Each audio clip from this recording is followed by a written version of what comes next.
नमस्कार, मैं ओम प्रकाश यादव आप सभी का ब्लूमिंग माइंड क्लासेस में आशा करता हूं आप लोग बहुत ही अच्छे होंगे।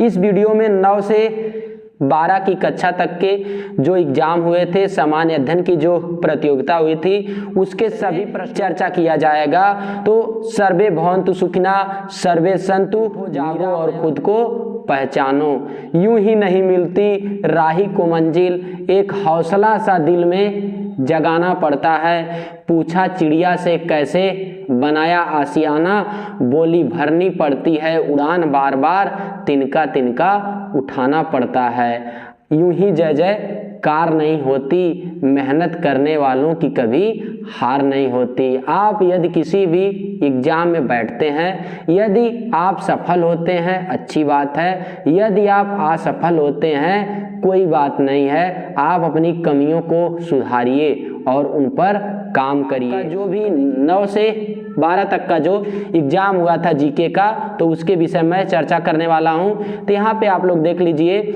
यहाँ पे आपका जो प्रश्न नंबर 1 है, प्रश्न नंबर 1 में पूछ रहा है निम्न को सही क्रम में लिखो।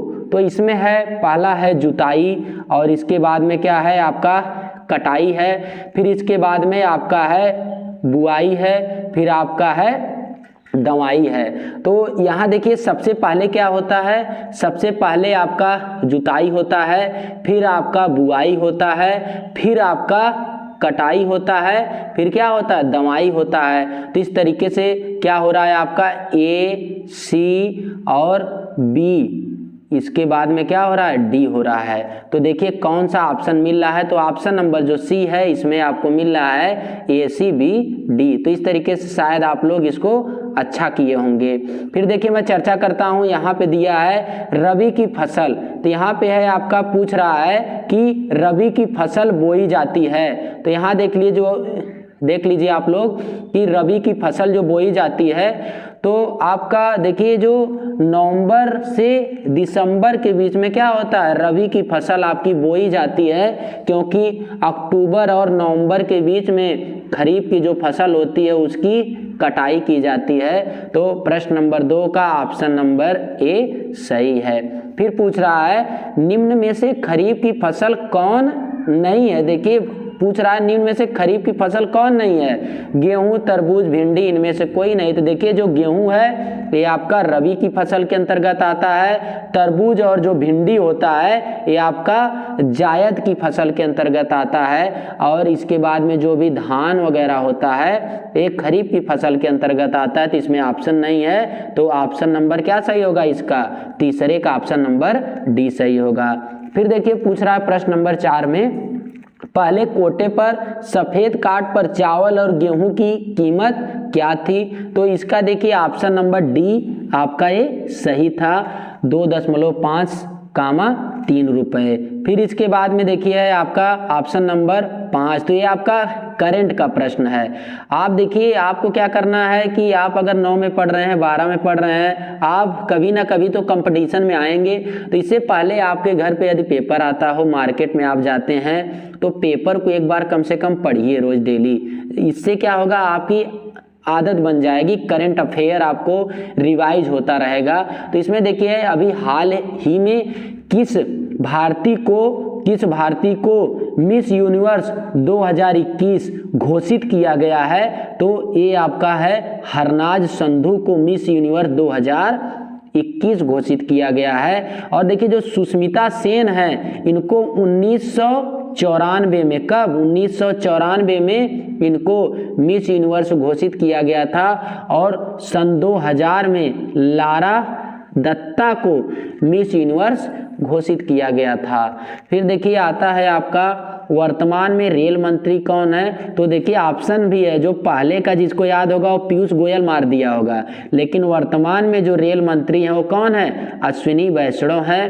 पीयूष गोयल जो है एक कपड़ा मंत्री हैं, और अनुराग ठाकुर जो हैं, अनुराग ठाकुर ये क्या है आपका खेल मंत्री हैं, और किरण रिजिजू जो है ये कानून मंत्री हैं। फिर आता है उत्तर प्रदेश में कुल कितनी तहसील हैं। तो आपको शायद पता होगा उत्तर प्रदेश में कुल 350 तहसील हैं, और 75 क्या है उत्तर प्रदेश में जिले हैं आपके, कितने 75 जिले हैं। प्रश्न नंबर 7 में कह रहा है कि भारत की जनसंख्या विश्व की प्रतिशत है, तो भारत की जो जनसंख्या है विश्व की 17.5% है 2011 की जनगणना के अनुसार। और देखिए जो जनगणना है ये आपका संघ सूची का विषय है, लेकिन जो जनसंख्या है वो आपका समवर्ती सूची का विषय होता है।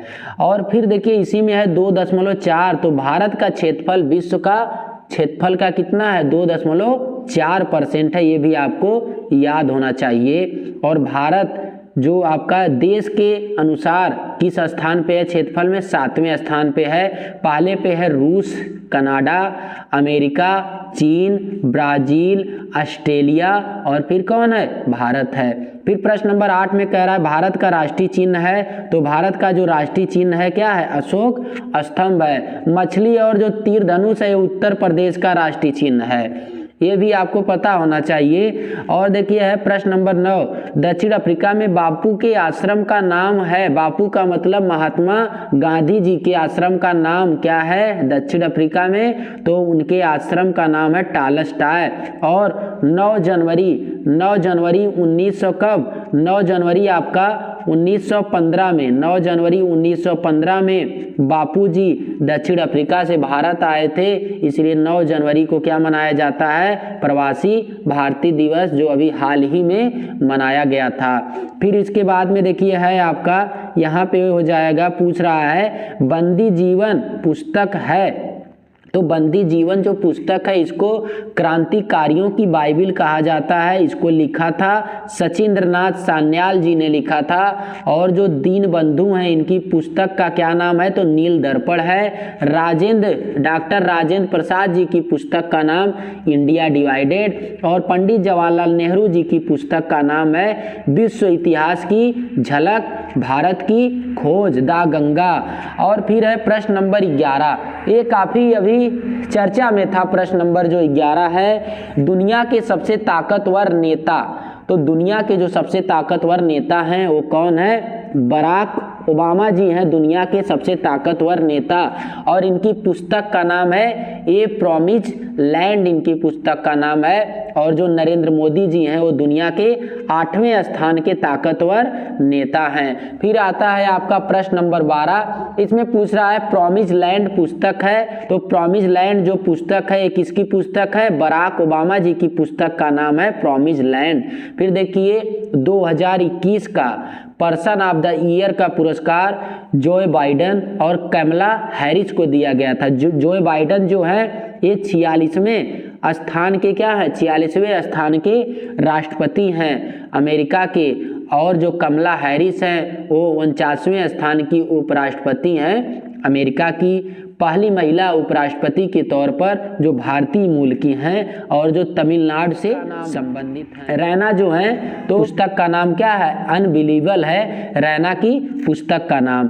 फिर इसके बाद में आता है प्रश्न नंबर 13। प्रश्न नंबर 13 में पूछ रहा है दिल्ली सल्तनत की कार्यकारी भाषा थी, तो दिल्ली सल्तनत की कार्यकारी भाषा क्या थी, तुर्की। और जो मुगलिया सल्तनत की कार्यकारी भाषा यदि आपसे पूछा जाता है तो आपका क्या थी, फ्रांसीसी थी। लेकिन बाबर ने बाबरनामा अपनी आत्मकथा को तुर्की में लिखा था और अब्दुल रहीम खाना ने उसका फ्रांसीसी में अनुवाद किया था। और फिर आता है आपका भारत में हिमालय की सर्वोच्च चोटी, इसमें देखिए थोड़ा सा कंट्राडिक्ट टाइप का आता है। यदि आपसे पूछता है भारत की सर्वोच्च चोटी का क्या नाम है, तो उसका नाम है गाडविन आस्टीन। एशिया की सर्वोच्च चोटी का क्या नाम है, माउंट एवरेस्ट है।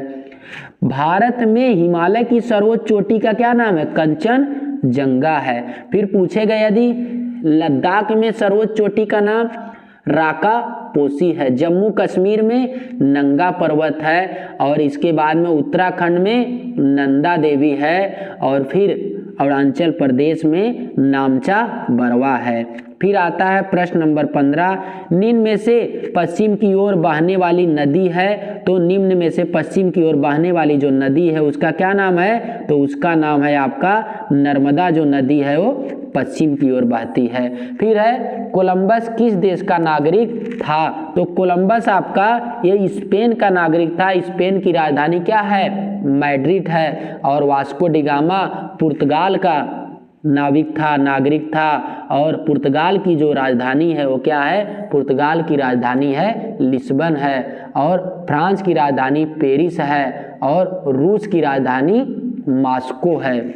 फिर आपका देखिए है प्रश्न नंबर 17, इसमें पूछ रहा है IRA का गठन किसने किया था?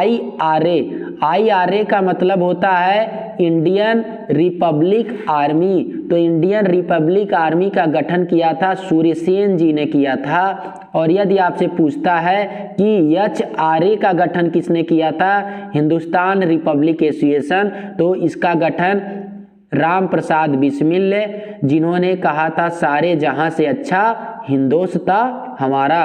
और इसके बाद में चंद्रशेखर आजाद जी ने किया था। और यदि आपसे पूछा जाता है HSRA का गठन किसने किया था? Hindustan socialist Republic association. तो इसका गठन भगत सिंह और इसके बाद में चंद्रशेखर आजाद जी ने मिलकर किया था। और यदि आपसे पूछा जाता है सुभाष चंद्र बोस जी ने किसका गठन किया था? तो इन्होंने 1939 में किसका गठन किया था? तो 1939 में इन्होंने फॉरवर्ड ब्लॉक की स्थापना की थी। और यदि पूछा जाता है आज़ाद हिंद फौज की स्थापना किसने की थी? तो रास बिहारी बोस जी ने आज़ाद हिंद फौज की स्थापना की थी। और इसके बाद में फिर आ जाता है आपका प्रश्न नंबर 18। तो प्रश्न नंबर 18 में आपसे पूछा जा रहा है कि इसमें आपका कि मैरी कॉम की पुस्तक का नाम क्या है? तो मैरी कॉम की पुस्तक का नाम है अनब्रेकेबल। मैरी कॉम की पुस्तक का नाम है। और इसके बाद में the race of my life यदि पूछा जाता है तो the race of my life ये किसकी पुस्तक का नाम है? तो मिल्खा सिंह जी की पुस्तक का नाम है the race of my life. और क्या भूलूं क्या याद करूं, नीड़ का निर्माण फिर मधुशाला हरिवंश राय बच्चन जी की पुस्तक का नाम है। पहला सरस्वती सम्मान हरिवंश राय बच्चन जी को दिया गया था। और इसके बाद में यदि पूछा जाता है 30वां सरस्वती सम्मान किसको दिया गया था 2021 का? तो शरण कुमार लिम्बाले को दिया गया था उनकी कृति सनातन के लिए। और 30वां व्यास सम्मान शरद पगारे को दिया गया है। किसके लिए? तो उनकी कृत पाटलिपुत्र की साम्राज्ञी के लिए। और 56वां ज्ञानपीठ पुरस्कार किसको मिला है? 30वां व्यास सम्मान तो किसको? शरद पगारे को मिला है। और 56वां ज्ञानपीठ पुरस्कार किसको मिला है? तो नीलमणि फूकन जी को मिला है 56वां ज्ञानपीठ पुरस्कार। फिर आता है इसमें भी देखिए थोड़ा सा डिफरेंट टाइप का है। तो भारत में लोकसभा की सीट कितनी है? या यदि ऐसे आता है 550 भी आता है तो कितना मारना है? 550 सीट है। वर्तमान में कितनी सीट है? 545। 2019 का लोकसभा का चुनाव कितनी सीटों पर हुआ था? तो 543 सीटों पर हुआ था। कुल सीटों का कितना % मंत्री बनाया जा सकता है? तो 15% मंत्री बनाया जा सकता है। और दिल्ली में मात्र 10% मंत्री बनाया जा सकता है कुल सीटों का, चाहे वो लोकसभा की सीट हो चाहे विधानसभा की सीट हो। तो इस तरीके से आप नोट कर लिए होंगे। फिर देखिए प्रश्न नंबर 20 है। इसमें यहाँ पे आर्टिकल 19 कर लीजिए, प्रेस की स्वतंत्रता किस अनुच्छेद में है? तो देखिए जो पहली बात है कि आर्टिकल 19 बोलने की स्वतंत्रता को दर्शाता है। आर्टिकल 17 ये अस्पृश्यता का अंत दर्शाता है। आर्टिकल 18 उपाधि का अंत। आर्टिकल 19 प्रेस की स्वतंत्रता के विषय में दर्शाता है। फिर है भाला फेंक दिवस कब मनाया जाता है? तो भाला फेंक दिवस 7 अगस्त को मनाया जाता है। क्या? भाला फेंक दिवस मनाया जाता है क्योंकि नीरज चोपड़ा ने भाला फेंक कर टोक्यो ओलंपिक में भाला फेंक कर स्वर्ण पदक भारत को दिलाया था। इसीलिए 7 अगस्त को भाला फेंक दिवस मनाया जाता है। और 16 अगस्त को खेला होबे दिवस मनाया जाता है और 9 अगस्त को नागासाकी दिवस, 29 अगस्त को खेल दिवस मनाया जाता है मेजर ध्यानचंद जी के जन्म दिवस के उपलक्ष्य पर। अब राजीव गांधी खेल पुरस्कार का नाम बदलकर मेजर ध्यानचंद खेल रत्न पुरस्कार कर दिया गया है, जिसकी इनामी राशि कितना हो गया है, 25 लाख हो गया है। और 2021 में कितने लोगों को जो है कि घोषणा किया गया है कि खेल रत्न पुरस्कार दिया जाएगा, तो 12 लोगों को दिया जाएगा। और इसके बाद में है फिर भारतीय संविधान का निर्माण किसकी सलाह पर किया गया था। तो सबसे पहले देखिए मैं बात करता हूं, अस्थायी जो अध्यक्ष थे सच्चिदानंद सिन्हा, प्रारूप समिति के जो अध्यक्ष थे भीमराव अंबेडकर जी थे, और इसके बाद में आपका अस्थाई जो सदस्य थे डॉक्टर राजेंद्र प्रसाद जी थे, और झंडा समिति के भी अध्यक्ष डॉक्टर राजेंद्र प्रसाद जी थे, और आज़ादी के बाद जेबी कृपलानी हो गए थे झंडा समिति के अध्यक्ष। तो भारतीय संविधान का निर्माण किसकी सलाह पर किया गया, मानवेंद्र राय की सलाह पर किया गया था। फिर आता है भारत की राजकीय भाषा किस अनुच्छेद में है, तो आर्टिकल 343 में भारत की राजकीय भाषा है। और यदि आता है आर्टिकल 243 तो अस्थाई स्वशासन के विषय में है, पंचायती राज व्यवस्था के विषय में आर्टिकल 243। 24 अप्रैल को मनाया जाता है पंचायती राज दिवस, और 2 अक्टूबर 1959 से ग्राम पंचायत का जो शुरुआत हुआ था नागौर राजस्थान से बलवंत राय मेहता समिति, त्रिस्तरीय समिति, ग्राम, ब्लॉक और जिला। और पूछा जाता है यदि द्विस्तरीय समिति तो किसने दिया था, अशोक मेहता समिति, ग्राम से सीधे कहाँ, जिले पे बात होती है। और फिर देखिए आर्टिकल 338, आर्टिकल 338 में है अनुसूचित जाति आयोग है, आर्टिकल 338A में अनुसूचित जनजाति आयोग है, आर्टिकल 338B में आपका पिछड़ा वर्ग आयोग को संवैधानिक आयोग बना दिया गया है 102वां संविधान संशोधन के अंतर्गत। तो इस तरीके से आप लोग नोट करते हुए चल रहे होंगे प्रॉपर वे में, जितना कुछ हो सकता है मैं सब कुछ आपको जो है कि बता दूंगा। फिर देखिए आता है आपका यहाँ पे प्रश्न नंबर क्या है, प्रश्न नंबर 24 है। प्रश्न नंबर 24, क्योंकि देखिए आपको यदि कोई प्रश्न नहीं आता है तो आपको उसमें कौन सा ऑप्शन आता है तो आप उसको चूज करिए, ठीक है। You focus on that option who you know, ठीक है, which you know, then you can decide which option is right and which is wrong। तो इस तरीके से है आपका, इसमें कह रहा है भारतीय संविधान में आपातकाल लिया गया है, तो भारतीय संविधान में जो आपातकाल है कहाँ से लिया गया है, जर्मनी से, जम गई मनी, तो जर्मनी से लिया गया है आपातकाल। और आपको पता है कि दक्षिण अफ्रीका से लिया गया है भारतीय संविधान संशोधन आर्टिकल 368। आर्टिकल 368 में क्या किया गया है, संविधान संशोधन के विषय में कहा गया है। इसके बाद में रूस क्या किया, रूठ गया, तो मौलिक कर्तव्य कहाँ से लिया गया है, रूस से लिया गया है। क्या मौलिक कर्तव्य संविधान का हिस्सा था, नहीं था। ये संविधान का हिस्सा 42वें संविधान संशोधन 1976 के द्वारा सरदार स्वर्ण समिति के द्वारा इसको शामिल किया गया। पहले 10 मौलिक कर्तव्य थे, अब कितने हैं, 11 मौलिक कर्तव्य हैं। 86वें संविधान संशोधन सन 2002 से आपका शिक्षा के अधिकार को शामिल किया गया, और जो शिक्षा का अधिकार है वो कब का अधिनियम है, तो 2002 में तो उसको लाया गया था, 2000 किसका है, 2003 का अधिनियम है। और इसके बाद में आपका राइट टू इंफॉर्मेशन कब का है, तो 2009 का अधिनियम है। तो इसको भी कह सकते हैं कब का है, 2002 का है, लेकिन लागू कब से किया गया था, 2003 से लागू किया गया था। और यूएसए से क्या लिया गया है, इसको सही कर लीजिए आप, यूएसए है, तो यूएसए से क्या लिया गया है, तो मूल अधिकार लिया गया है और इसके बाद में न्याय की व्यवस्था लिया गया है और आपका सर्वोच्च न्यायालय के मुख्य न्यायाधीश और जो उपराष्ट्रपति राष्ट्रपति होते हैं उन पर महाभियोग की प्रक्रिया भी कहाँ से लिया गया है, अमेरिका से लिया गया है। फिर इसके बाद में है प्रश्न है, ये देखिए बहुत ही महत्वपूर्ण प्रश्न है, इसलिए क्योंकि बहुत ही होनहार और काबिल हमारे देश के पहले CDS बिपिन रावत जी का अभी हाल फिलहाल में दिसंबर में निधन हो गया। तो वही भारत के क्या थे, पहले CDS थे, बहुत ही होनहार थे। ऐसा भी कह सकते हैं कि इतने अच्छे थे कि भगवान सोचे कि इन्हें अपने पास बुला लिया जाए, वहाँ उनका काम काफ़ी और अच्छे से करवाने के लिए। तो ऐसे भी कह सकते हैं आप, जो अच्छे व्यक्ति होते हैं वो क्या बताया जाए, मतलब इनके साथ ऐसा दुर्घटना नहीं होना चाहिए था।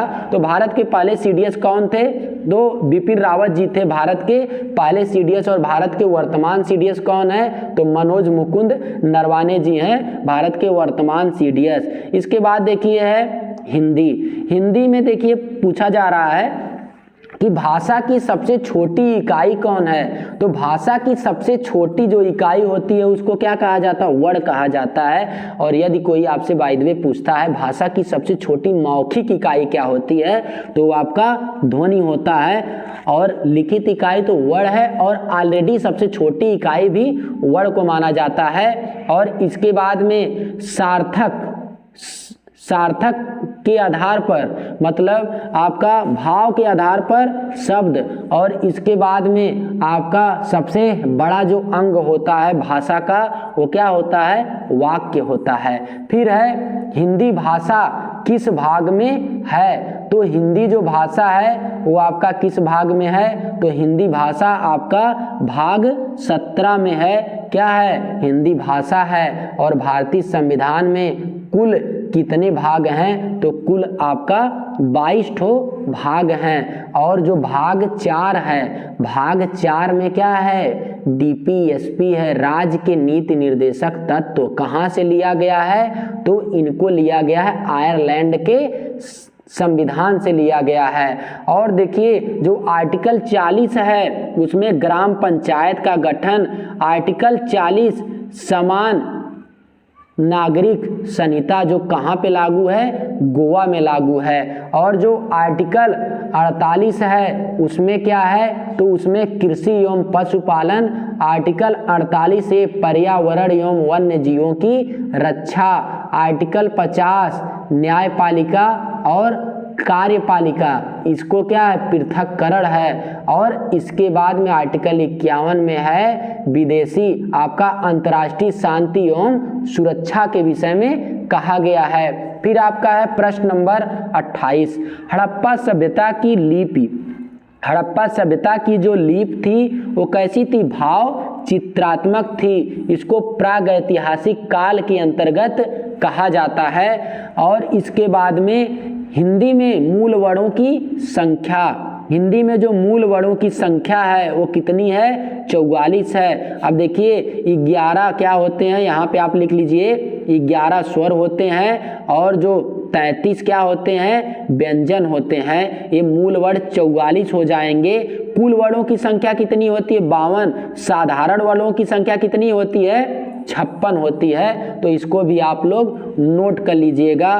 फिर देखिए है आता है आपका प्रश्न नंबर 30, इसमें पूछ रहा है कि रिक्त स्थान को भरने के लिए उपयुक्त शब्द का प्रयोग करें। तो है काव्या का ऊंची एड़ी का संडिल डाट डाट किए जा रहा था, गटर पटर पटर पटर खटर पटर खिटिर खिटिर। तो क्या किए जा रहा था, खिटिर खिटिर किए जा रहा था। फिर इसके बाद में है आपका प्रश्न नंबर 31, इसमें पूछ रहा है मोहर लगा देना। तो इसका मतलब होता है पुष्टि करना। मोहर लगा देने का तात्पर्य होता है पुष्टि करने से होता है। फिर इसमें है सही वर्तनी वाला, इसको देखिए थोड़ा सा सही कर लीजिए, ए टा बना लीजिए। तो यहाँ पे सही वर्तनी वाला शब्द है, इसको टा करना है। तो यहाँ पे आपका टा हो जाएगा। सही वर्तनी वाला शब्द चुने। तो इसमें देखिए जो आपका है जीजीविसा क्या है, सही वर्तनी वाला शब्द है। और इसके बाद में ये आपका सन्यासी, आजीविका, ये घनिष्ठ, ठीक है, तो ये आपका अशुद्ध है। घनिष्ठ का वही होगा, घनिष्ठ होता है, जो टा को मैं ठा को टा करवाया हूँ। सन्यासी में यहाँ मात्रा होता है, आजीविका होता है, ठीक है, आजीविका होता है। फिर इसके बाद में है प्रश्न नंबर 33, इसमें कह रहा है कि साधु शब्द का स्त्रीलिंग शब्द है, तो साधु शब्द का स्त्रीलिंग शब्द क्या है, तो इसका स्त्रीलिंग शब्द है साध्वी है, साधु का।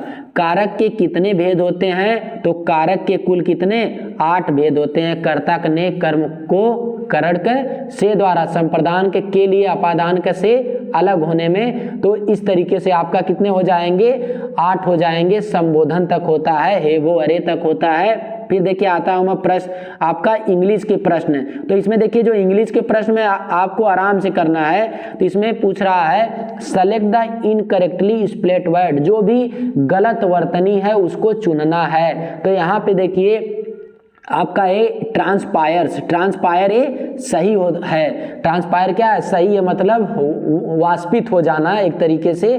ट्रांसलेट का मतलब होता है अनुवाद करना, ये भी सही है। ट्रांसमिट, देखिए ट्रांसमिट क्या है, ट्रांसमिट आपका गलत है। ट्रांसमिट का मतलब होता है प्रेषण करना, तो यहाँ पे आपका ई नहीं होता है। ट्रांसमिट में TRANSMIT होता है, ट्रांसमिट होता है।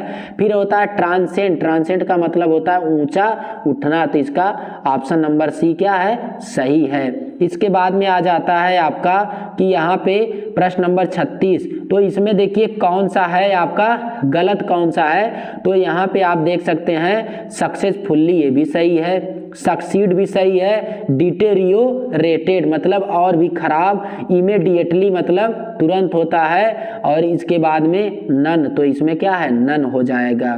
फिर आपका है साइनोनिम्स का मतलब होता है कि इसके समान ही शब्द, समान अर्थ वाले शब्द, तो इसमें होता है बैरेन मतलब वो बंजर होता है, तो बैरेन का बंजर, तो बंजर का क्या होगा आपका उपजाऊ होगा। और इसके बाद में तो यहाँ पे देखिए गुड होता है होलसम, अनप्रोडक्टिव, प्रॉफिटेबल हो जाएगा।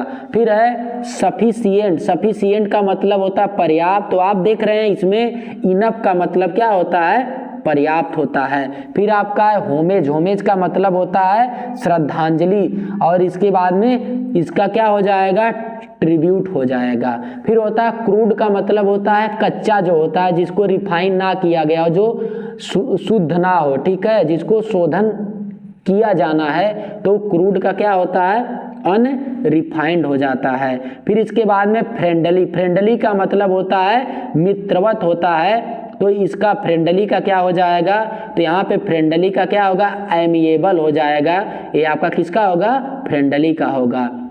फिर यहाँ पे देखिए है कि आपका कह रहा है कि 42 से 44 तक चूज एप्रोप्रिएट एक्टिव और पैसिव वॉइस, तो इसमें देखिए है कह रहा है have the bicycle painted red, तो इसका होता है get someone to paint the bicycle red, तो यहाँ देखिए ब्लैक है, और इसके बाद में ये भी आपका कार ब्लैक हो जा रहा है, ये तो बाइसिकल रेड, तो इसमें क्या सही होगा, नन सही होगा। ये सभी क्या हो जाएंगे, ये सभी गलत हो जाएंगे। इसका होगा get someone to paint the bicycle red होगा, ये सही होगा। फिर इसके बाद में आपका प्रश्न नंबर 43, इसमें कह रहा है who will be taken care of by me, तो इसका देखिए जब एक्टिव से पैसिव बनाएंगे, वैसे पैसिव वॉइस दिया है, तो पैसिव से एक्टिव जब बनाएंगे तो इसका हो जाएगा I will take care of you हो जाएगा। प्रश्न नंबर डी इसका सही है। फिर इसके बाद में है आपका प्रश्न नंबर 44, इसमें पूछ रहा है, कह रहा है कि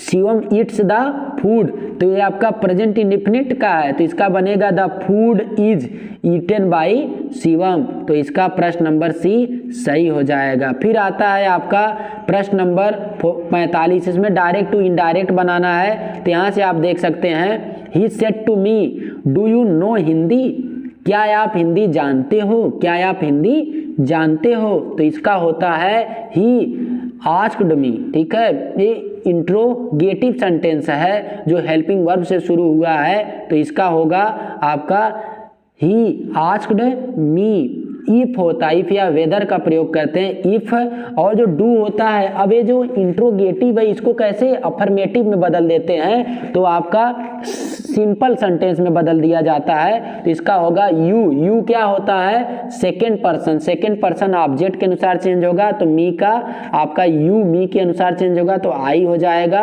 और ये प्रेजेंट इंडेफिनिट टेंस का पास्ट इंडेफिनिट टेंस में चला जाता है, अगर डायरेक्ट इनडायरेक्ट बनाते हैं तो आई न्यू क्या हो जाएगा Hindi, he asked me if I knew Hindi, तो इसका ऑप्शन नंबर सी सही हो जाएगा। फिर इसके बाद में आपका है चूज द एंटोनिम्स वर्ड, तो इसमें फस्टिडियस, फस्टिडियस का मतलब क्या होता है नखरेबाज, तो इसका होगा एडजस्टेबल, तो जो एडजस्ट कर ले, जो नखरा ना बनाए, तो आपका फस्टिडियस का एडजस्टेबल। फिर है सैलो, सैलो का मतलब होता है क्या छिछला होता है, और सैलो का क्या हो जाएगा डीप, डीप का मतलब क्या होगा गहरा हो जाएगा। मेक का मतलब बनाना, और ब्रेक का मतलब क्या होता है तोड़ना होता है। डिमोलिश का मतलब किसी चीज को नष्ट कर दिए, बिल्ड मतलब उसको क्या है निर्मित कर रहे हैं, तो डिमोलिश का क्या होगा बिल्ड हो जाएगा। फिर ब्रेव, ब्रेव का मतलब बहादुर होता है, और इसका क्या होगा टिमिड, टिमिड का स्पेलिंग देख लीजिए TIMID, ये किसका होता है टिमिड का होता है। फिर आपका है पहाड़ी पर खाना देर से क्यों पकता है, तो इसमें देखिए कम है अधिक कर लीजिए, तो क्यों आपका है तो क्योंकि क्या होता है पहाड़ी पर जो गलनांक होता है वो जो क्वथनांक होता है, क्वथनांक क्या हो जाता है क्वथनांक आपका कम हो जाता है, क्वथनांक का मान कम हो जाता है, पानी जल्दी जल्दी खौलने लगता है, दाब का मान कम होगा तो क्वथनांक भी कम हो जाएगा, इसीलिए पहाड़ी पर खाना क्या होगा देरी से पकता है। फिर है एक पैर की अपेक्षा मनुष्य दो पैरों पर अधिक सुखद अनुभव करता है, क्यों, क्योंकि क्या होता है आपको पता है P universally proportional to area, अगर एरिया आपका बढ़ेगा तो दाब क्या हो जाएगा कम हो जाएगा, तो एक पैर पर है तो कम एरिया, दोनों पैर पर है तो अधिक एरिया, तो दाब कम क्षेत्रफल अधिक, तो इसलिए मनुष्य क्या करता है सुखद अनुभव करता है। फिर आपका है अपद्रव्य मिलाने पर क्या प्रभाव पड़ेगा, तो देखिए जो अपद्रव्य यदि मिला दिया जाता है तो आपका गलनांक क्या हो जाता है गलनांक कम हो जाता है और क्वथनांक बढ़ जाता है। इसलिए घर पे आप देखते हैं मम्मी जब खाना बनाती हैं तो अगर चूल्हे पर खाना बना रही हैं तो दाल जब बनाती हैं सब्जी बनाती हैं तो आप केयर करते हैं कि पानी वानी डाल देती हैं और इसके बाद क्या करती हैं नमक डालती हैं, वो एक तरीके से लॉजिकल करती हैं। आप अगर सोचेंगे मतलब भौतिक विज्ञान के दृष्टिकोण से तो लॉजिकल चीज करती हैं। फिर इसके बाद में दो पिंडों के बीच की दूरी दुगुनी बढ़ाने पर गुरुत्वाकर्षण बल कितना होगा, तो इसका देखिए एक फार्मूला होता है F universally proportional to R square, अगर दूरी आपका जितना बढ़ेगा उतने वर्ग में क्या हो जाएगा ये आपका गुरुत्वाकर्षण बल कम हो जाएगा, दूरी दोगुना बढ़ रहा है तो गुरुत्वाकर्षण बल कितना होगा तो आपका 1/4 हो जाएगा कम हो जाएगा। फिर है पूछ रहा है आयोडीन का परमाणु क्रमांक है, तो देखिए जो आयोडीन का परमाणु क्रमांक है इसको आप निकाल सकते हैं ऐसे, एक होता है आपका हाइड्रोजन समूह, फिर कल बाहर आई कौन आंटी, फिर कल बाहर आई आंटी, तो इसमें आप देख सकते हैं इसका 9 होता है और इसका क्या होगा 17, 8 जोड़ देंगे, फिर इसमें 18 जोड़ेंगे 35, फिर इसमें क्या जोड़ेंगे 18, 35, 18 कितना होगा आपका 53 हो जाएगा, और फिर आपका 18, 18 जोड़ दिए, अब क्या जोड़ेंगे 32, तो इसका कितना होता है इसका आपका हो जाता है 32, अगर जोड़ेंगे तो आपका हो जाएगा 85 हो जाएगा। तो देखिए हमें आयोडीन का पूछ रहा है तो आयोडीन का कितना होगा, आयोडीन का परमाणु क्रमांक 53 होगा। फिर है यहाँ थोड़ा 57 में सही कर लीजिए, आपका आधातु रहेगा, 57 में क्या रहेगा आधातु, तो इसको आप लिख लीजिए आधातु। तो यहाँ है उस आधातु का परमाणु क्रमांक क्या है जो कमरे के तापमान पर द्रव अवस्था में पाई जाती है। मैं देखिए दोनों प्रश्न कोरिलेट करके किया हूँ, अगर जो 56 का सही कर ले जाएगा तो श्योर है, अगर वो आवर साड़ी जानता है तो आपका 57 का भी सही कर ले जाएगा। तो इसका देखिए आपका ब्रोमीन का कितना हो जाएगा, ब्रोमीन का 35 हो जाएगा, परमाणु क्रमांक हो जाएगा, क्योंकि कमरे के तापमान पर द्रव अवस्था में पाई जाने वाली अधातु जो है वो कौन सा है, ब्रोमीन है। जो अधातुएं होती हैं वो तीनों अवस्था में पाई जाती हैं, ठोस, द्रव, गैस, लेकिन जो धातु होता है वो ज़्यादातर ठोस अवस्था में पाया जाता है। और कमरे के तापमान पर द्रव अवस्था में पाई जाने वाली धातु का क्या नाम है, तो पारा है, उसको Hg कहा जाता है। फिर इसके बाद में देखिए है यहाँ पे आपका 58 में कह रहा है निम्न में से बेरिलियम का विकर्ण संबंध है, तो इसका देखिए होता है लिथियम बेरिलियम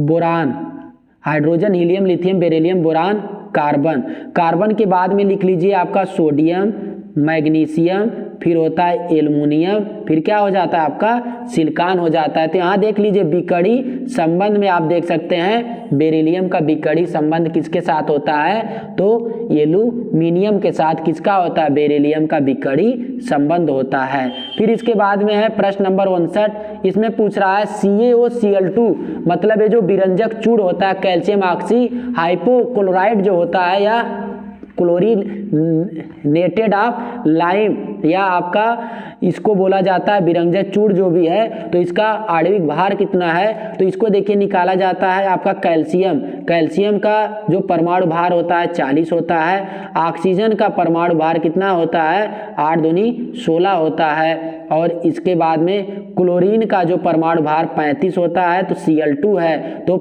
आपका 35.5 में अगर 35.5 गुणे में 2 करेंगे तो आपका आ जाता है 71 आ जाता है। अब देखिए आप सबको जोड़ेंगे 6 1 7 4 1 5 7 5 12 तो कितना आ जाएगा 127 आ जाएगा। इस तरीके से आप निकाल सकते हैं। फिर प्रश्न नंबर 60 में कह रहा है कि ध्वनि की प्रबलता का मात्रक है न्यूटन, जूल, डेसिबल और डेसिबल। देखिए डेसिबल नहीं होता है, क्या होता है डेसिबल होता है, और न्यूटन ये आपका बल का मात्रक न्यूटन होता है, कार्य का मात्रक क्या होता है जूल होता है। फिर इसके बाद में है बल का मात्रक है, तो देखिए बल का मात्रक न्यूटन भी होता है, किलोग्राम मीटर पर सेकंड स्क्वायर भी होता है, और डाइन भी होता है। और एक न्यूटन बराबर में 10 की पावर कितना डाइन 5 डाइन होता है, 1 न्यूटन में होता है, तो जिसको 1 लाख डाइन कहते हैं। तो यहाँ देख लीजिए बल का मात्रक कितना होगा 1 लाख डाइन। कुछ लोग इनमें से कोई नहीं भी टिप दिए होंगे, देखिए आप ऑप्शन को पढ़िए और इसके बाद में तब देखिए तो काफ़ी अच्छा रहता है। फिर देखिए है कि आपका ये पूछा जा रहा है कि मानव शरीर की सबसे छोटी हड्डी अस्थि पाई जाती है, तो अस्थि कान में पाई जाती है, लेकिन कहाँ पर, तो ये भी अगर दिया है तो मध्य कर्ण में आपका टिक करेंगे। फिर हाइड्रोमीटर मापता है, तो हाइड्रोमीटर द्रव का घनत्व मापता है, हाइग्रोमीटर वायु का अपेक्षिक घनत्व मापता है, एनीमोमीटर वायु का वेग मापता है, लैक्टोमीटर दूध का क्या मापता है घनत्व मापता है, तो हाइड्रोमीटर क्या हो जाएगा द्रव का घनत्व हो जाएगा।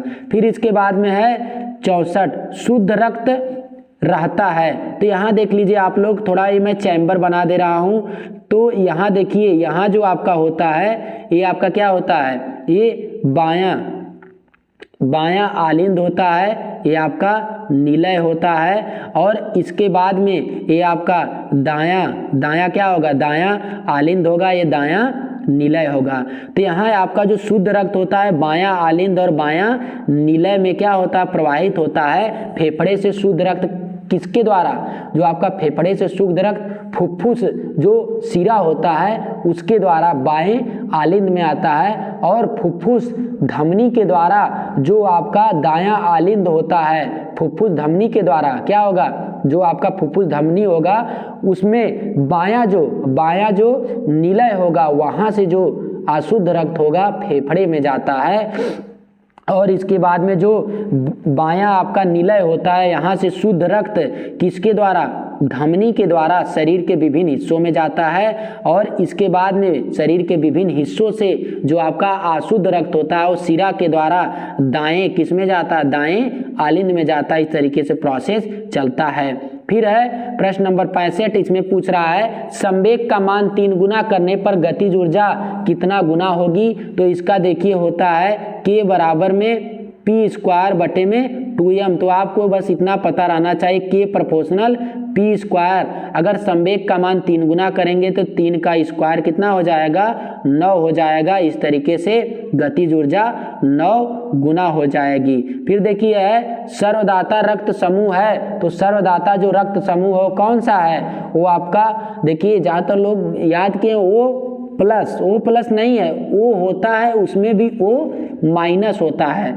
जो आपका सर्वदाता जो रक्त समूह होता है ये क्या होता है, ये आपका O माइनस होता है सर्वदाता रक्त समूह। और सर्वग्राही कौन होता है, तो AB प्लस जो होता है वो सर्वग्राही होता है। और इंडिया में ज़्यादातर मात्रा में अगर देखा जाएगा तो कौन वाले हैं, B पॉजिटिव वाले हैं। फिर है रक्त परिसंचरण तंत्र की खोज किसने की थी, तो रक्त परिसंचरण तंत्र की खोज विलियम हार्वे ने की थी। और इसके बाद में आपका जो किण्वन विधि था लुई पाश्चर ने खोजा था। एडवर्ड जेनर ने चेचक के टीके की खोज की थी, तो विश्व का पहला टीका चेचक का टीका था। और देखिए यहाँ पे है भी दुनिया का पहला टीका कौन सा था, तो आपका क्या हो जाएगा, चेचक का। यहाँ देख लीजिए चेचक का जो टीका है वो आपका दुनिया का पहला क्या था, पहला टीका था। फिर आपका आ जाता है इधर कीटों के अध्ययन को कहते हैं, तो कीटों के जो अध्ययन होता है उसको एंटोमोलॉजी कहा जाता है। और इसके बाद में पोमोलॉजी जो होता है फलों का अध्ययन होता है, फ्लोरिकल्चर फूलों का अध्ययन होता है, साइटोलॉजी कोशिका का अध्ययन होता है। फिर आपका है मानव शरीर में कितना प्रतिशत रक्त होता है, तो मानव शरीर में 7% रक्त होता है। और जिसका पीएच मान कितना होता है, तो 7.4, कहीं कहीं पे दिया रहता 7.36, तो आप इसको भी टिक कर सकते हैं 7.36 को भी। फिर आपका आ जाता है प्रश्न नंबर 71। अब मैथ रीजनिंग की बात करते हैं। इसमें देखिए पूछा जा रहा है कि 3 गुणे 3 की पावर 1/3 गुणे 3 की पावर 2/3, तो x square minus 9x plus में 1। तो इसको जब आप करेंगे तो पावर ले लीजिए 3, 1 प्लस 1/3 और आपका 2/3, तो ये दोनों मिलकर 1 हो जाएगा। 1 1 कितना होगा, 2, तो 3 की पावर 2 का मतलब 9 हो जाएगा। यहाँ रखेंगे 9 9 81 माइनस 9 गुणे 9, तो 81 प्लस में 1, 81 से 81 कट जाएगा, कितना आएगा, तो 1 आ जाएगा। इस तरीके से सही हो जाएगा। फिर देखिए है पूछा जा रहा है कि आपका इसमें यदि दो संख्याओं का मासा और लासा क्रमशः 21 तथा 84 है, संख्या का अनुपात 1:4 है, तो पहली संख्या कितनी हो जाएगी इस हिसाब से, तो पहली संख्या आपका x हो जाएगी और दूसरी संख्या क्या हो जाएगी आपका 4x हो जाएगी। कह रहा है तो इन दोनों संख्याओं में छोटी संख्या क्या है, तो आपको पता है कि पहली संख्या गुणे में आपका क्या होता है, दूसरी संख्या बराबर में क्या होगा आपका, यहाँ से बराबर में लासा गुणे मासा 21 गुणे 84। तो इसको यदि आप कट करेंगे 84 को तो 21 आ जाएगा। x स्क्वायर बराबर में 400, 21 गुणे 21 441, तो x बराबर में कितना हो जाएगा, √441 आ जाएगा। तो आप देखे होंगे अपने प्रश्न पत्र में, तो ऑप्शन नंबर जो सी है उसमें क्या है 441 है, तो यहाँ देखिए 441 हो जाएगा। 21 भी होगा, ठीक है 21 भी होगा, 441 का वर्गमूल 21 होता है, लेकिन इनमें से कोई नहीं, कुछ लोग इनमें से कोई नहीं मार दिए होंगे सवाल लगा के, लेकिन कितना होगा 441 होगा। फिर देखिए रीजनिंग का काफ़ी अच्छा प्रश्न है। इसमें कह रहा है कि भरना है, तो इसमें देखिए आप अगर ये भरने वाले में आपका दिमाग पहली बार में सेट हो गया तो आप तुरंत कर ले जाएंगे। तो इसमें क्या है कि 5 गुणे 1 किया है तो 5 हो जाएगा, 6 गुणे 1 6, 6 5 11, तो ऐसे ये भी हो जाएगा 5 3 15, 4 3 12, 15 12 27 हो जाएगा। फिर देखिए है एक वृत्त की 2 जीवा, मैं बना लेता हूँ, कोई एक वृत्त बना लेता हूँ। कह रहा है एक वृत्त की 2 जीवा कौन सी है, AB और CD है। AB और जो CD है ये क्या कर रही है, एक दूसरे को कट कर रही है P बिंदु पर। ये आपका AB है, ये क्या है CD है। फिर कह रहा है कि एंगल PAC कितना है, एंगल PAC आपका 50 डिग्री है। और इसके बाद में PDB पूछ रहा है, कौन सा पूछ रहा है PDB, तो यहाँ देखिए ऐसे हो जाएगा, आप लोग कर लीजिएगा। तो यहाँ मैं इसको कर देता हूँ फिर से, तो यहाँ देख लीजिए आप ऐसे बनाया जाएगा और इसके बाद में इसको ऐसे किया जाएगा, फिर क्या होगा ऐसे हो जाएगा। तो यहाँ जो एंगल है, ठीक है, यहाँ पे ये एंगल पूछ रहा है और ये एंगल दिया है, ये 50 दिया है ये आपका सी डी पी हो जाएगा, ये क्या होगा ए बी हो जाएगा। अब चक्री चतुर्भुज में आमने सामने के कोणों का योग कितना होता है 180 डिग्री होता है, तो ये वाला आपका 130 हो जाएगा। पूछ रहा है पी डी बी, तो ये कितना होगा रैखिक युग्म से ये आपका 50 डिग्री हो जाएगा। तो इस तरीके से सही होगा। फिर देखिए है 75 नंबर पे, इसमें पूछ रहा है बी सी डी एफ, तो आप देखिए B C D E F होना चाहिए, ई हटा दिया, ऐसे जी एच आई जे के होना चाहिए, L M N O P, ठीक है। इसके बाद में क्या होगा क्यू आर एस टी नहीं होगा, यू होगा, तो प्रश्न नंबर सी हो जाएगा। फिर प्रश्न नंबर 76 में आपका देखिए इसमें क्या है कि जो प्रश्न नंबर 76 है इसमें कह रहा है रिक्त स्थान को भरें, तो यहाँ देखिए 4 दूनी 8, 4 3 12 हो रहा है, 4 3 12 माइनस में 2 हो रहा है तो 10 हो रहा है। ऐसे आप करेंगे तो 10 3 30, 30 में से 2 घटाएंगे तो कितना आ जाएगा 28 आ जाएगा। तो इसका क्या सही होगा 28 होगा। फिर कह रहा है x का मान ज्ञात करो, तो यहाँ देखिए 1 है, फिर 1 1 कितना हो जा रहा है 2 2 1 3 हो जा रहा है, तो 5 3 8 8 5 कितना होगा 13, इसका सही हो जाएगा। फिर 78 में आपका है कह रहा है कि इसमें आपका यदि निश्चित कोण में दिसंबर को ऐसे लिखा जाता है तो इसको क्या लिखेंगे, देखिए यन आ रहा है ना, यन किसमें है नवंबर हो जाएगा। फिर ये प्रश्न काफ़ी इसको अच्छे तरीके से लगाते हैं, तो जो 30 है ना इसको 5 गुणे 6 कर सकते हैं, और जो 42 है 7 गुणे 6, इस तरीके से आप करते जाएंगे ना तो आखिरी में 9 गुणे क्या होगा 10 होगा। तो इसका तरीका होता है देखिए 1 का डिफरेंस है, हर जगह 1 का डिफरेंस हो रहा है, फिर 1 बटे में जो डिफरेंस 1 हो जाएगा, फिर कोष्टक में लिखेंगे पहली संख्या 1 बटे में 5 माइनस में आपका अंतिम जो संख्या है 10 लिख देंगे 10 हो जाएगा। तो इसको जब करेंगे तो ये कितना आएगा, आप इसको करेंगे तो 1 बटे 10 हो जाएगा। तो इसका देख लीजिए यहाँ पे जो आपका 1 बटे क्या होगा 1 बटे 10, इसका क्या होगा 1 बटे 10 आपका सही हो जाएगा। तो इस तरीके से 1 बटे क्या होगा 1 बटे 10 हो जाएगा। फिर देखिए प्रश्न नंबर आपका 64 है 80 है।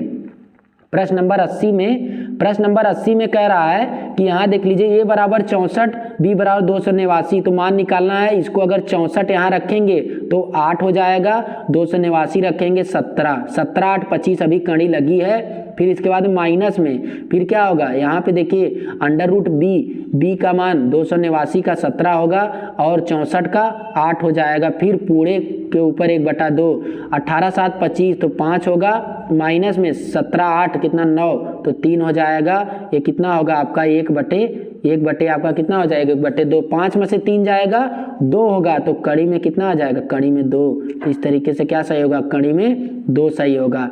फिर कह रहा है प्रश्न काफ़ी अच्छा है कि एक व्यक्ति अपने सामान की लागत 15% बढ़ा देता है तथा सामान को 10% घटा देता है, तो उसकी कुल लागत में वृद्धि या कमी प्रतिशत कितना है। तो मान लीजिए उसका जो आपका लागत 100 रुपये था और कितना सामान खरीदा था 100 सामान खरीदा था, तो कुल कितना हो जाएगा कुल लागत उसका 10,000 हो जाएगा। फिर कह रहा 15% की वृद्धि इसमें कर रहा है आपका किसमें लागत में कर रहा है, तो 15 का वृद्धि अगर करेगा तो ये कितना हो जाएगा 115 हो जाएगा, और सामान में 10 की कमी तो ये 90 हो जाएगा। इसको जब करेंगे तो 10,350 आएगा। देखिए कितना बढ़ा है, तो 350 बढ़ा है किस पर 10,000 पे, ये आपका 350 बढ़ गया, गुणे में क्या हो जाएगा गुणे में 100 होगा। तो यहाँ से देखिए आपका इसको कर लीजिए, ये क्या होगा गुणे में आपका 100 हो जाएगा। तो यहाँ देखिए आप 2 जीरो से 2 जीरो यहाँ कट जाएगा, 1 जीरो से 1 कटेगा और ये ऊपर जाएगा तो क्या लग जाएगा 3.5, तो कितने की वृद्धि 3.5 की वृद्धि हो गई। फिर यहाँ से देखिए ये दोनों आपको सेम दिख रहा है, तो जब आधार समान होते हैं तो घातें जुड़ जाती हैं। तो यहाँ देख लीजिए इसको करेंगे दोनों सेम है, तो 5 की पावर 9 गुणे में 1 बटे में 3 गुणे में क्या हो जाएगा 6, और जब घात जुड़ेगा तो 4 4 कितना हो जाएगा 8 हो जाएगा, तो 3 त्रिक का 9, 3 दूनी 6 होगा और 2 चौक को कितना हो जाएगा 2 चौक को 8। 5 की पावर 4 का मान आप निकालेंगे ना तो 625 आ जाता है, तो ये सही हो जाएगा। फिर आपका है इसमें देख लीजिए, इसको जब आप हल करेंगे यहाँ से 1 + 1/2 तो ये कितना होगा, ये आपका 3/2 होगा। फिर ये 2 ऊपर चला जाएगा, 1 प्लस कितना बचेगा, ऐसे बचेगा आपका 1 प्लस ये 2 ऊपर जाएगा तो 2 बटे में 3, तो 3 1 कम 3 2 5, 5 बटे में क्या हो जाएगा 1 प्लस 5/2 तो 3/5। अब ये 5 3 8 बटे में क्या होगा 5, तो यहाँ रख दीजिए 25 गुणे में x स्क्वायर 5 8/5 तो 8 64 बटे में 25 माइनस में 64, तो 25 से 25 64 से 64 कट जाएगा, कितना आएगा 0 आ जाएगा। फिर देखिए इसमें पूछ रहा है कि कह रहा है कि यदि 143 को 4:7:2 के अनुपात में विभाजित किया जाता है तो सबसे बड़ा भाग छोटे भाग से कितना अधिक है। तो इसमें देखिए आपका 7 4 11 2 13, तो 13 रेशियो बराबर में कितना होगा 143, तो 1 रेशियो बराबर में कितना आ जाएगा 11। सबसे बड़ा भाग 7 वाला 77, सबसे छोटा भाग 11 दूनी 22, इसको घटाएंगे तो कितना आएगा 55 आ जाएगा। इस तरीके से सही हो जाएगा। फिर देखिए है ये आपका जो x बना है ना ये गुणे में है, ठीक है, गुणे में 2, यहाँ पे गुणे में 2 हो जाएगा। तो यहाँ देखिए मासा, तो अगर भिन्न का मासा पूछता है तो अंश का मासा, तो इसका मासा 4 हो जाएगा। हर का लासा तो 5 6 और 9, तो इसका जो लासा होगा वो कितना हो जाएगा, वो आपका देखिए इसका जो लासा होगा वो 90 होगा। तो यहाँ से देख लीजिए, कर लीजिए 6 5 आपका 90, ठीक है, तो कितना होगा 90 हो जाएगा। 9 5 45 दूनी 90। तो देखिए कौन सा ऑप्शन मिल रहा है, तो आपको ऑप्शन खोजेंगे तो यहाँ देखिए 45 गुणे 2 भी क्या होगा 90 हो जाएगा। ऑप्शन नंबर बी क्या होगा सही हो जाएगा। फिर इसके बाद में कह रहा है कि सिमी और अवनीत की वर्तमान आयु 5/4 है, कितना है 5x सिमी की है और 4x किसकी है अवनीत की है। 9 वर्ष बाद 9 वर्ष कर लीजिए, तो इनकी जो आयु है का अनुपात कितना हो जाता है आपका 8/7। इसको आप करिए 7 5 35 x प्लस में 9 7 63, 8 4 32 प्लस में कितना हो जाएगा 8 9 72 हो जाएगा।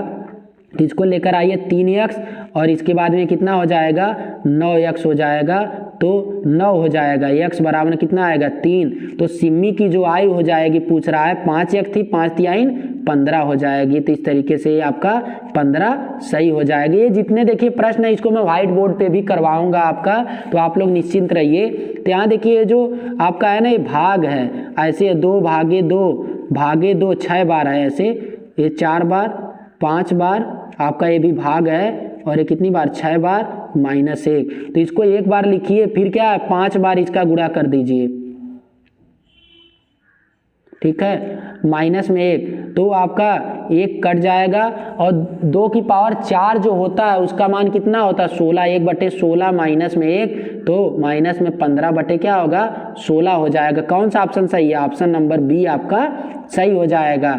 फिर देखिए यह 88 में कह रहा है कि इसको हल करना है, तो ये देखिए कड़ी को दाहिने ओर से हल करते हैं। 7 हो जाएगा, ये 7 होगा, फिर 7 और 29 7 36 का 6 यहाँ जुड़ेगा तो 25 का 5 यहाँ जुड़ेगा 16 का 4 हो जाएगा, और 5 4 कितना होता है 9 होता है। 9 का 3 ऊपर 3 हो गया, और नीचे क्या होगा √4 का 2, और इसके बाद में 49 का 7 7 2 9 3/3 बराबर में क्या हो जाएगा आपका 3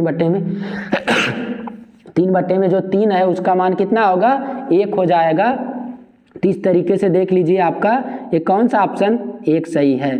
फिर देखिए कह रहा है कि गुणनफल इकाई का अंक क्या होगा, तो इसमें गुणा करिए 3 × 24, अब 4 ले लीजिए, बाकी छोड़ दीजिए। 4 7 28 8 ले लीजिए, 8 7 56 6 ले लीजिए, 6 7 42 में 2, तो इसमें कौन सा सही होगा ऑप्शन नंबर। इसमें पूछ रहा है कि ए की आय बी की आय से 40% अधिक है। पहले देखिए बी की आय कितना होगा 100 होगा, और ए की आय कितना होगा 140 हो जाएगा, 40% अधिक है। फिर कह रहा सी की आय ए और बी की कुल आय से 30% कम है। ए और बी की कुल आय यदि जोड़ा जाएगा तो 240 हो जाएगा, गुणे में 30% कम है तो 70 बटे में 100 हो जाएगा। 2 0 से 2 0 कट जाएगा, इसको आप गुणा करेंगे 7 चौक 28 7 दूनी 14 14 4 कितना होगा 16।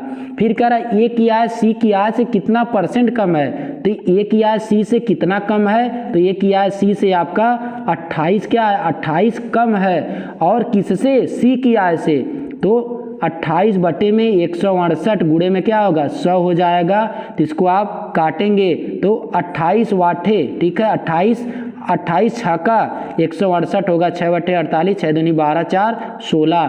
फिर इसको काट दीजिए 2 3 6 ये कितना हो जाएगा 50, 50 बटे कितना होगा 50/3 तो हो जाएगा 16 सही 2/3% हो जाएगा। तो इस तरीके से ये प्रश्न इसका क्या होगा बी सही हो जाएगा। तो आप इसके बाद में देखिए इसमें बात करते हैं कि आपका 91 वाले में 80 छात्रों की एक कक्षा में 40% लड़कियां हैं और शेष क्या है लड़के हैं। अगर 40% लड़कियां 80 छात्र हैं 40 लड़की कितनी है लड़की आपका है लड़की 40% है तो 40% लड़की है तो 32 लड़की हो जाएगी और 48 लड़के हो जाएंगे।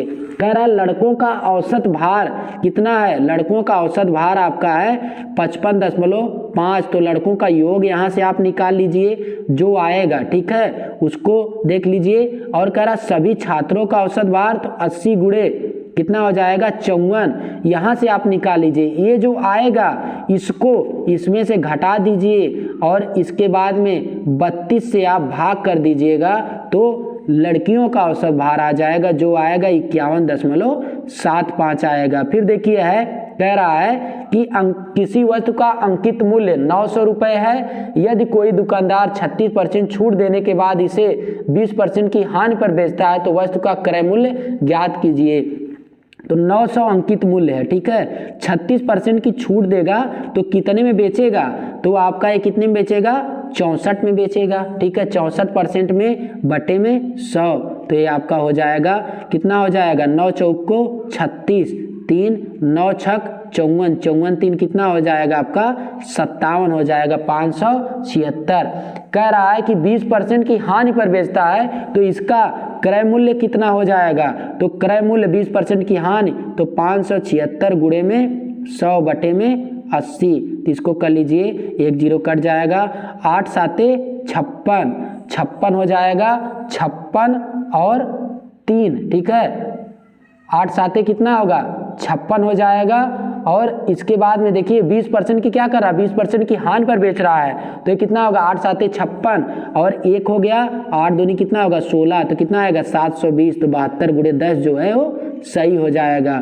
फिर है किसी राशि पर चक्रवृद्धि ब्याज और साधारण ब्याज का 10% प्रतिवर्ष 2 वर्ष के लिए अंतर रुपये 300 है, राशि ज्ञात कीजिए। तो इन दोनों का जो डिफरेंस का फार्मूला होता है ये आपका डिफरेंस दिया है 300 फिर करेंगे P गुणे R का स्क्वायर तो 10 का स्क्वायर कितना हो जाएगा 100 हो जाएगा बटे में 100 का भी स्क्वायर तो आपका 4 हो जाएगा 4 0 1 लिख के 2 0 से 2 0 कट जाएगा तो यहाँ पे 2 0 पहले से तो कितना 30,000 हो जाएगा।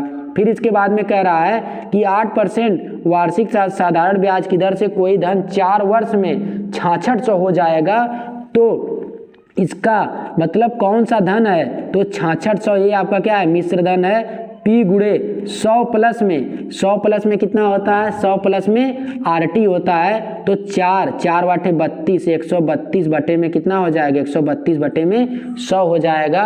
तो इसको आप काट सकते हैं 11 से 11 1 कम 11 11 दूनी 22 और 11 छक्का कितना होगा 11 छक्का 66 और 12 पाँचे 60 हो जाएगा 50 तो कितना आ जाएगा 5000 रुपये आ जाएगा इस तरीके से।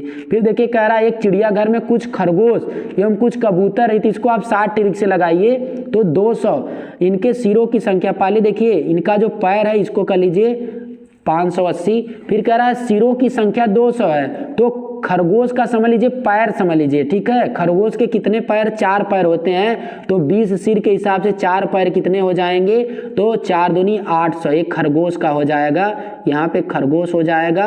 और बाकी क्या है कबूतर में 2 पैर होते हैं तो 2 दूनी 400 इसको जब आप करेंगे तो कितना आएगा 180 आ जाएगा। संबंधे आपका क्या होगा 180 संबंधे अब 580 में से 800 घटाएंगे तो ये कितना आता है ये आपका कितना आ जाएगा 580 में से अगर 800 घटाएंगे तो ये आपका आ जाएगा 220 आ जाएगा 1 0 से 1 0 2 9 18 और 2 ग्रहियाँ ठीक है। तो आप नोट कर लिए होंगे 9 संबंधे 11 तो 11 9 ठीक है। यहाँ देखिए मैं कर दे रहा हूँ 9 संबंधे 11 तो खरगोश 9 रेशियो में है कबूतर 11 रेशियो में है कुल सिर के हिसाब से देखा जाएगा तो 200 सिर है, मतलब 200 जानवर होने चाहिए। तो कितने खरगोश हैं, तो खरगोश का रेशियो बटे में कुल रेशियो 20 हो जाएगा, गुणे में सिरों की संख्या 200, तो कट जाएगा 1 0 से, 2 दहा में 20 और इसके बाद में 10 9 90। तो इस तरीके से 90 आ जाएगा किसका, तो खरगोश की संख्या 90 हो जाएगी। अगर एक कबूतर की पूछता तो कितनी रहती, 110 रहती। फिर देखिए उचित आकृति को पहचानिए, ये इमेज है, तो इमेज आपको नहीं आता है कोई प्रॉब्लम नहीं है, आपको आ जाएगा। तो देखिए इधर से आप देखिए ना, ये छोटा वाला गोला किधर है, बाहर की ओर है, ठीक है। तो इधर से आकृति में इधर से आप देखेंगे ना, छोटा वाला गोला भी जैसे इधर से है वैसे इधर से भी होना चाहिए, ऊपर की ओर होना चाहिए। इधर दाहिने ओर से जैसे बाएं ओर से था, तो किस में है, बी में है, तो बी सही हो जाएगा। फिर आपका है इस तरीके से, इसको तो आप श्योर कर लेंगे। मेन फिगर देखिए, यहाँ पे बाएं ओर से देख रहे हैं तो इधर खाली है और इधर रंगा हुआ है, तो इसमें देखिए कौन सा खाली है इधर, तो देखिए एक खाली है, एक खाली। अब देखिए तीर इधर से क्या है, ऊपर की ओर है, तो इधर से भी तीर कैसे होना चाहिए, ऊपर की ओर होना चाहिए, क्योंकि जो दर्पण है वो कैसा है, वर्टिकली रखा गया है, तो इस तरीके से हो जाएगा। फिर देखिए यहाँ पे आप देख सकते हैं, यहाँ देखिए ये इधर से ऐसे किया गया है और यहाँ पे रंगा हुआ है, तो किसमें देखिए इधर से भी यहाँ पे क्या होना चाहिए, रंगा होना चाहिए। यहाँ पे भी रंगा हुआ है, यहाँ पे भी और यहाँ पे भी रंगा हुआ है, लेकिन ये अलग है, ये गलत हो जाएगी, इसमें चूज करना है। यहाँ देखिए ऐसे है, तो ऐसे किसमें हो रहा है, ऐसे आपका इसमें हो जा रहा है, कौन सा, आपका डी वाला ये सही हो रहा है, तो इस तरीके से डी सही हो जाएगा। फिर देखिए यहाँ पे आप देख रहे हैं, तो इधर से ऐसे हो रहा है, ठीक है, ऐसे बढ़ रहा है इधर की ओर, ठीक है, तो इसमें भी कैसे होना चाहिए, इसमें भी ऐसे हो जाना चाहिए, मतलब ये जो है, तो ये जो है, ठीक है, निकला हुआ है, इधर रहना चाहिए, किसमें, 3 में है, ठीक है, तो एक में बीच में लाइनिंग होना चाहिए, तो ये नहीं है, ये गलत हो जाएगा। और इसके बाद में इधर से है, तो इसमें क्या हो जाएगा, बी वाला आपका सही हो जाएगा, किधर से, इधर से हो जाएगा। फिर इसके बाद में देख लीजिए यहाँ पे आपका 100 वाले में इधर से देखिए ऊपर है और एक इधर नीचे किया गया है, तो किसमें ऊपर है और नीचे किया गया है, तो कहाँ पे है, यहाँ पे है आपका ऊपर और नीचे किया गया है। 98 वाले में आपको बताया हूँ कौन सा होगा, डी हो जाएगा। तो इस तरीके से आपको कोई भी समस्या होगा तो आप जो है कि कमेंट बॉक्स में कमेंट करिए, मैं जो मैथ का प्रश्न है उसको व्हाइट बोर्ड पे भी लगवाने वाला हूँ। तो आपको वीडियो काफ़ी अच्छा लगा होगा, आप लोग वीडियो को अच्छे से देखिए, जो भी आपकी क्वेरी है उसको आप कमेंट बॉक्स में कमेंट करिए। तो धन्यवाद, जय हिंद।